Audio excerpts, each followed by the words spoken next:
Good morning बच्चों। बेटा ये है आज की आपकी वर्कशीट नंबर 44। आज तारीख है 23 दिसंबर 2021 और ये कक्षा 6 के लिए सामाजिक विज्ञान। यहाँ आप अपना नाम लिखेंगे, यहाँ अपनी क्लास टीचर का नाम लिखेंगे।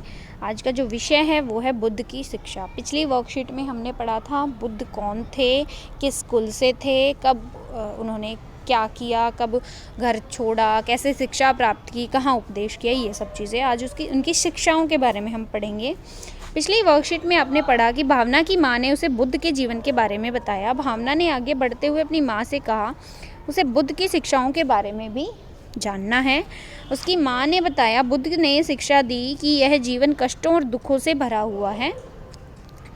ऐसा हमारी इच्छाओं और लालसाओं के कारण होता है। हमारी जो इच्छाएं हैं जिनकी वजह से हम परेशान रहते हैं, दुखी रहते हैं और अपने जीवन को दुखों से भरा हुआ कर लेते हैं। कभी कभी हम जो चाहते हैं वह प्राप्त कर लेने के बाद भी संतुष्ट नहीं होते एवं और अधिक वस्तुओं को पाने की इच्छा करने लगते हैं। बुद्ध ने इस इच्छा को तृष्णा कहा है। बुद्ध ने क्या कहा है इस इच्छा को? तृष्णा। उन्होंने लोगों को दयालु होने और मनुष्यों के साथ साथ जानवरों के जीवन का भी आदर करने की शिक्षा दी। उन्होंने क्या बोला कि जो वन्य जीव हैं या फिर जो जानवर हैं हमारे साथ साथ उनको भी जो है जीने का अधिकार है, तो उनके जीवन का आदर करना चाहिए। वे मानते थे कि हमारे कर्मों के परिणाम चाहे वे अच्छे हों या बुरे हमारे जीवन के साथ साथ बाद के जीवन को भी प्रभावित करते हैं।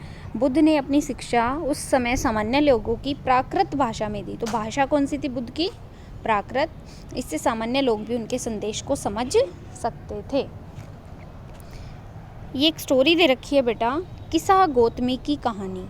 यह बुद्ध के विषय में एक प्रसिद्ध कहानी है। एक समय की बात है, किसा गौतमी नामक एक स्त्री का पुत्र मर गया। इस बात से वह इतनी दुखी हुई कि वह अपने बच्चे को गोद में लिए नगर की सड़कों पर घूम घूम कर लोगों से प्रार्थना करने की उसके पुत्र को कोई जीवित कर दे। पर भला व्यक्ति उसे बुद्ध के पास ले गया। एक भला व्यक्ति। बुद्ध ने कहा मुझे एक मुट्ठी सरसों के बीज ला कर दो, मैं तुम्हारे पुत्र को जीवित कर दूंगा। ऐसा बुद्ध ने बोला।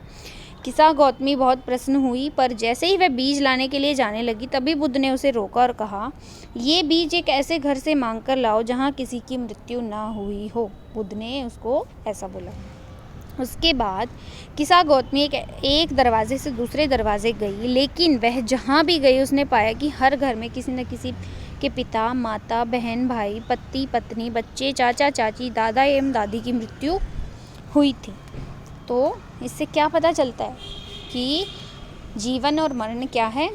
स्थायी नहीं है। आप संसार में आए तो आपको भी जो है एक ना एक दिन जाना है। प्रश्न है, बुद्ध दुखी माँ को क्या शिक्षा देने का प्रयास कर रहे थे?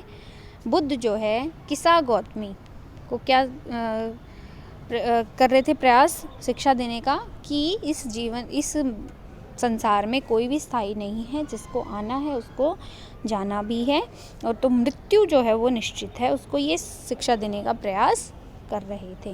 ये आपकी वर्कशीट है बेटा। सभी बच्चे वीडियो को ध्यान से देख के तब वर्कशीट को करके भेजेंगे और कोविड अप्रोप्रिएट बिहेव का आपको पालन रखना है, कोविड नियमों का पालन करना है, मास्क पहने रहना है, आपको सैनिटाइज़र का यूज़ करना है, हाथों को अच्छे से धोते रहना है। ठीक है, थैंक यू।